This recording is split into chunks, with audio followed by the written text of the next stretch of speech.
Assalamu alaikum. My name is Dr. Mohammad Duman and I am working as neurodevelopmental pediatrician in Children Hospital Lahore. Parents आज हम बात करेंगे 7 early signs of autism, यानी कि ऐसी 7 इलामात अगर आपके बच्चे में आती हैं तो जिससे हमें शक है कि आपके बच्चे को ऑटिज़म हो सकता है।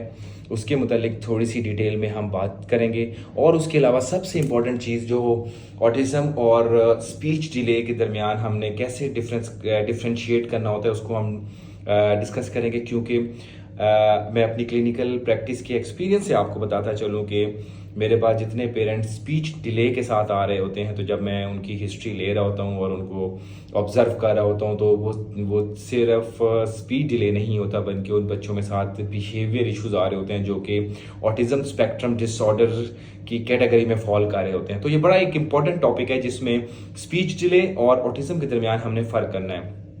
तो सबसे पहले बात जो हम डिस्कस करने जाएंगे वो है रिग्रेशन।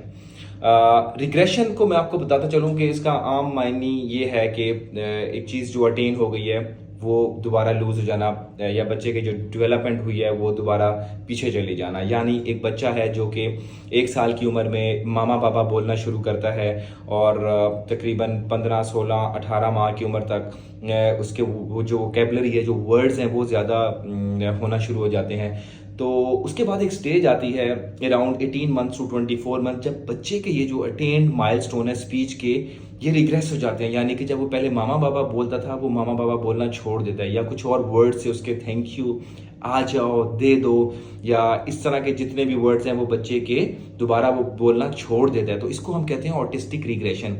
और ये ऑलमोस्ट 35 to 40% ऑफ द जो ऑटिस्टिक बच्चे हैं उनमें ये ऑटिस्टिक रिग्रेशन देखी जाती है। और ये ज़रूरी नहीं है कि हर ऑटिज़म के बच्चे में हो, लेकिन जब ये चीज़ अगर एक ऑटिज़म के बच्चे में आ जाए और उसके साथ स्पीच के अलावा इसके बाकी स्किल्स भी अगर रिग्रेस कर जाएं तो this is not a good sign. और अगर सिंपल स्पीच डिले की बात की जाए तो वो बच्चे जो हैं वो अपनी स्पीच ही नहीं अटेन करते, तो उनमें रिग्रेशन का एलिमेंट नहीं आता। यानी कि वो मामा बाबा 2 साल की उम्र में कहना शुरू कर रहे हैं, या 2 वर्ड्स मिला के एक सेंटेंस जो है वो 3 साल की उम्र में बोलना शुरू कर रहे हैं। तो जो वो अटेन कर रहे होते हैं वो अपनी मेमोरी में रखते हैं और उसकी नॉर्मल लाइफ में उसको इस्तेमाल करते रहते हैं। लेकिन जो ऑटिज्म के बच्चे हैं उनमें जब ये रिग्रेशन आता है तो उसके बाद वो माइलस्टोन्स उनके खुद ही अचीव नहीं होते। उसके बाद पॉइंट नंबर 2 पे आ जाते हैं, जो कि एक और रेड फ्लैग है, अर्ली साइन है ऑटिज्म डायग्नोज करने के लिए, वो है पुअर रिस्पॉन्स टू नेम।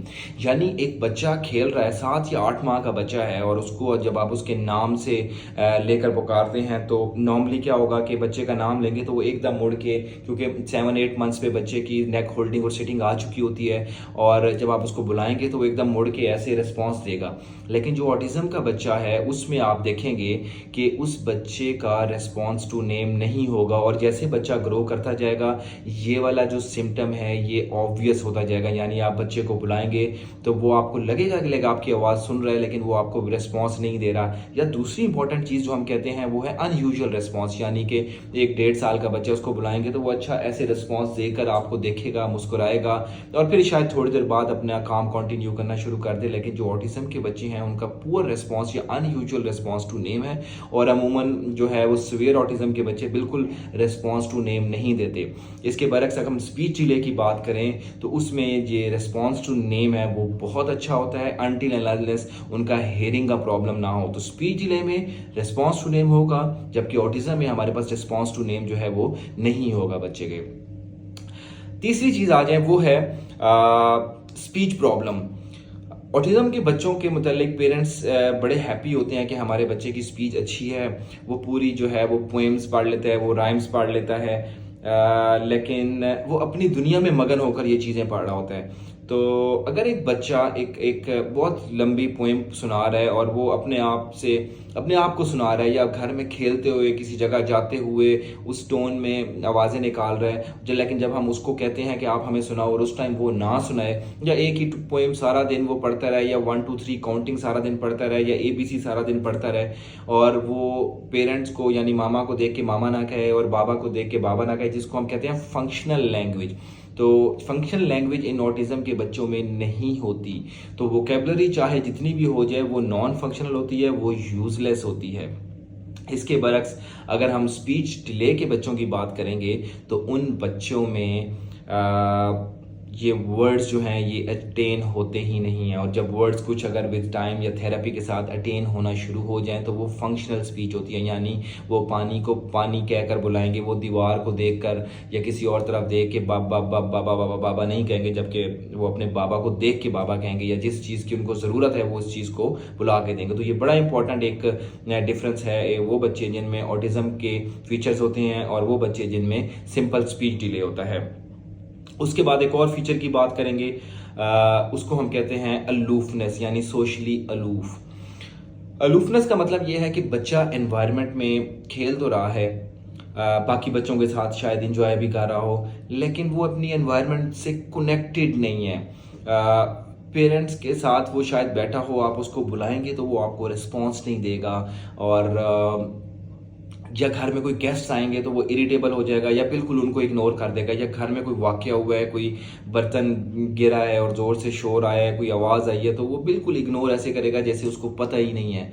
तो ये जो सोशल अलूफनेस है ये ऑटिज़म का एक बड़ा ही इंपॉर्टेंट और एक अर्ली रेड फ्लैग है जिसको देख के ऑटिज़म को पिक किया जा सकता है। इसके बरक्स जो स्पीच डिले वाले बच्चे हैं उनमें अगर हेयरिंग का इशू नहीं है तो वो बच्चे सोशली अलूफ नहीं होते। वो चाहे बोल ना सकें, एटलीस्ट वो रिस्पॉन्स टू नेम देंगे, वो मेहमान आएंगे उनसे मिलेंगे, वो अपने साथ वाले जो दोस्त वगैरह हैं उनसे उम्र के जो बच्चे हैं उनके साथ खेलेंगे, फ्रेंडशिप करेंगे, इन्वॉल्व होंगे।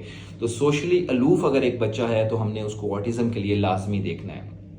फिर एक और इंपॉर्टेंट पॉइंट है, उसे कहते हैं लैक ऑफ इमिटेशन। इमिटेशन यानी कि कॉपी करना।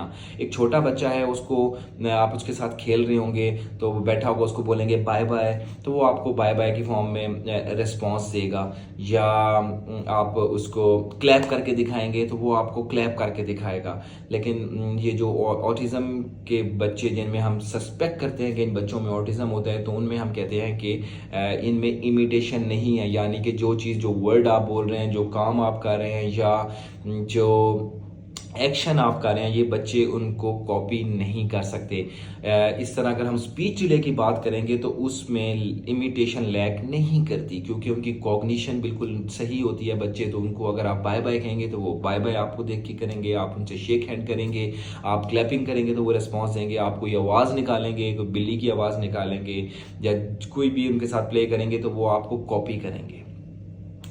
इसके बाद अगला पॉइंट जो है, जो कि एक और इम्पॉर्टेंट रेड फ्लैग है इन ऑटिज्म, वो है लैक ऑफ पॉइंटिंग। यानी कि जो बच्चा है वो अपने एज अप्रोप्रिएट पॉइंटिंग नहीं कर सकता। अगर आप उन बच्चों के साथ खेल रहे होंगे या आप उनसे पूछेंगे कि वेयर इज़ अ फैन, तो वो ऐसे देखेगा और इशारा करेगा कि फ़ैन वहाँ पर है, या आप लाइट का जिक्र करेंगे तो वो लाइट का जिक्र करेगा।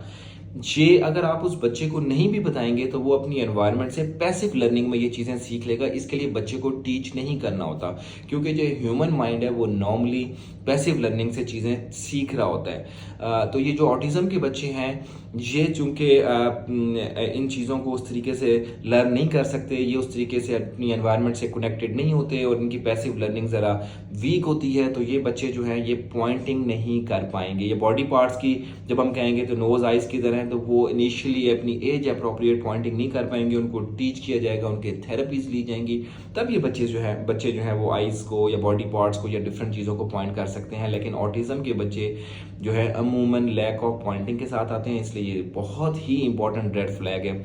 अब इसको कंपेयर करेंगे अगर आप स्पीच डिले के साथ, तो स्पीच डिले के बच्चों में ऐसा हरगिज़ नहीं होता। स्पीच डिले के बच्चे जैसे ही आप उनको कहेंगे वो उसी टाइम उस चीज़ को रिकग्नाइज करेंगे और उस चीज़ की तरफ पॉइंट करेंगे। तो अगर किसी बच्चे में पॉइंटिंग और इमिटेशन का लैक है तो उसको ऑटिज्म के लिए लाजमी एवेल्युएट किया जाता है। लास्ट और सबसे इंपॉर्टेंट चीज़ जो है, जो कि एक बहुत इंपॉर्टेंट अगेन एक इंपॉर्टेंट रेड फ्लैग है in the diagnosis of autism, वो है लैक ऑफ प्रिटेंड प्ले। यानी कि एक बच्चा है वो घर में बाबा को देख रहा है कि वो फ़ोन पर बात कर रहे हैं तो उसके बाद लेट से कोई भी चीज़ है, जिस तरह अगर उसके पास ऐसी कोई इंस्ट्रूमेंट है तो वो उसको ऐसे कान पे लगा कर शो कराएगा कि जैसे वो भी बाबा की तरह फ़ोन पे बात कर रहा है। तो ये जो बच्चे होते हैं ऑटिज़म वाले, इनके अंदर ये प्रिटेंड प्ले नहीं होता, यानी कि ये चीज़ों को डिफरेंट पर्पज़ के लिए यूज़ नहीं कर सकते, या एक चीज़ का जो जो पर्पज़ है वो उसको उस पर्पज़ के लिए नहीं यूज़ कर सकते। तो ये एक बड़ा इंपॉर्टेंट फीचर है, लैक ऑफ प्रिटेंड प्ले। ये ऑटिज़म के बच्चों में अमूमन पाया जाता है। इसके बरक्स अगर हम बात करें स्पीच डिले में, तो उसमें प्रिटेंड प्ले का कोई लॉस नहीं होता, बच्चा ईजिली प्रिटेंड प्ले कर सकता है और एज अप्रोप्रिएट वो फंक्शनल प्ले और फिर बाद में जो है वो सिंबॉलिक प्ले बच्चा बड़ा ईजिली कर सकता है। इस सारी वीडियो के बाद मैं आपको एक इम्पॉर्टेंट बात ये बताता जाऊँ कि ऑटिज़म का नाम ऑटिज़म स्पेक्ट्रम डिसऑर्डर है, यानी एक स्पेक्ट्रम है। इसमें जो साइन एंड सिम्टम्स हैं वो mild to moderate to severe range में कहीं पर भी फॉल कर सकते हैं। तो जो मैंने आपको ये अर्ली रेड फ्लैग्स जो बताए हैं या ऑटिज़म के जो सिम्टम बताते हैं, इट इज़ नॉट नेसेसरी कि ये सिम्टम्स जो हैं वो फुली प्लस ये सारे सिम्टम एक ही बच्चे में पाए जाएं। तो इसलिए बच्चों को जब हम असेस करते हैं तो हम देख लेते हैं कुछ क्राइटेरिया है जिसको हम DSM क्राइटेरिया कहते हैं, वो हम अप्लाई करते हैं। फिर उसके बाद हम जब उनकी असेसमेंट करते हैं तो डायग्नोस्टिक टूल अप्लाई करते हैं, तो फाइनल हम एक डायग्नोसिस पे पहुंच सकते हैं। तो पेरेंट्स, इस वीडियो में जो बातें आपको बताई गई हैं इनको लाजमी अपने ज़हन में रखें और ये सारी चीज़ें अपने बच्चे पे अप्लाई करें। और अगर आपको कहीं भी लगता है कि आपके बच्चे में ऑटिज़म के रेड फ्लैग्स हैं, तो इवन स्पीच डिले भी अगर आपके बच्चों में रखता है, तो इसमें एक्सेप्टेंस सबसे इंपॉर्टेंट चीज़ है। फ़ौरन अपने करीबी डॉक्टर से रब्ता करें या जो न्यूरो डेवलपमेंटल पीडियाट्रिशियन है उनसे रब्ता करें। अगर आपने इस सिलसिले में कोई भी एडवाइस या कोई मशवरा लेना है तो आप मेरे से भी कांटेक्ट कर सकते हैं। Always keep good hopes, because मैं आपको बताता चलूँ कि इतने ज़्यादा बच्चे हमने जिनके ऑटिज़म के इतने ज़्यादा सिम्टम्स उनमें पाए जाते थे, उन पर थेरेपी और पेरेंट्स की इन्वॉल्वमेंट और उनको एंगेज करके हमने बच्चों के सिम्टम्स काम किए हैं और बच्चे जो हैं वो अपनी फंक्शनल इंडिपेंडेंस की तरफ मूव करते हैं। वो मेन स्ट्रीम यानी नॉर्मल स्कूल में जाके अपनी क्लासेस ले सकते हैं। लेकिन इसमें सबसे इंपॉर्टेंट चीज़ है कि अर्ली वार्निंग साइंस को आइडेंटिफाई किया जाए और अर्ली थेरेपी स्टार्ट की जाए। Thank you.